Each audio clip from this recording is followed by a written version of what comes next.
भाग एक में केवल 4 अनुच्छेद थे, 1, 2, 3, 4। चौथा पर ये बड़ा सिंपल है। चौथा कहा गया है कि जब संसद अनुच्छेद 2 का प्रयोग करेगी यानी किसी विदेशी राज्य को मिलाएगी, या अनुच्छेद 3 का प्रयोग करेगी यानी किसी राज्य को तोड़ेगी, तो उसके लिए राष्ट्रपति से किसी विशेष अनुमति की जरूरत नहीं है, क्योंकि इसे अनुच्छेद 368 के बाहर रखा गया है। जिसे 368 में रख दिया जाता है उसमें राष्ट्रपति का साइन होना जरूरी है, लेकिन इन दोनों चीज को राष्ट्रपति का साइन की जरूरत नहीं है, क्योंकि पहले ही राष्ट्रपति को सूचना दे दिया जाता है कि हम विदेशी राज्य को मिलाने जा रहे हैं और या वर्तमान को तोड़ने जा रहे हैं। अब इस अनुच्छेद में कुछ छुपी हुई बातें क्या हैं, ध्यान से समझिए, जिसे हम रेड कलर से लिखें। अनुच्छेद 4 कहता है कि किसी विदेशी राज्य को मिलाने के पहले या वर्तमान किसी राज्य को तोड़ना अगर चाहते हैं तो आपको संसद में 2/3 यानी 66% वोट की जरूरत नहीं है। आपके पास केवल 50% वोट है, तो आप समझिए कि आप कर सकते हैं। और आप बताइए 50% वोट मतलब 545 जो है, हमारे यहाँ कितने हैं सब, 545।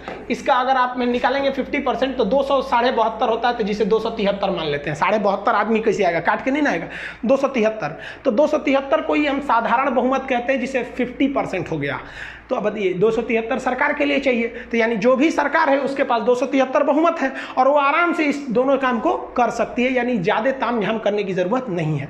दूसरा इसमें छुपी हुई बात क्या है कि ये विधेयक यानी 2 और 3 का प्रयोग करते पहले, यानी विदेशी राज्य को मिलाने और वर्तमान राज्य को तोड़ने से पहले ही हम राष्ट्रपति को सूचना दे देते हैं कि हम ये करने जा रहे हैं। इसलिए राष्ट्रपति को ये अधिकार ही नहीं है कि राष्ट्रपति उसको लौटाए कि आपने ऐसा क्यों किया, भाई हम तो पहले ही आपको सूचना दे दिए थे। इसलिए राष्ट्रपति इस पर साइन करने के लिए बाध्य है। बाध्य बनाने के लिए इसे 368 के बाहर रखा गया है।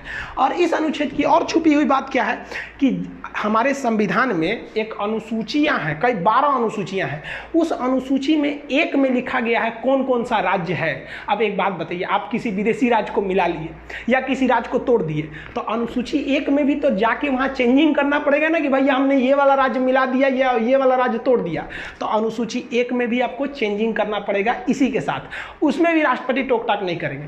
और अनुसूची 4 जो है उसमें लिखा गया है कि किस राज्य से कितने सांसद उठेंगे राज्यसभा के लिए। तो भाई आपने तोड़ दिया या मिला दिया तो जेन्युइन है, कुछ चेंज हो जाएगा। तो साथ ही साथ आपको अनुसूची 4 में भी चेंजिंग करना पड़ेगा और उसमें भी आपको कोई रोक टोक नहीं करेगा। ये संविधान का था आपका भाग संख्या 1।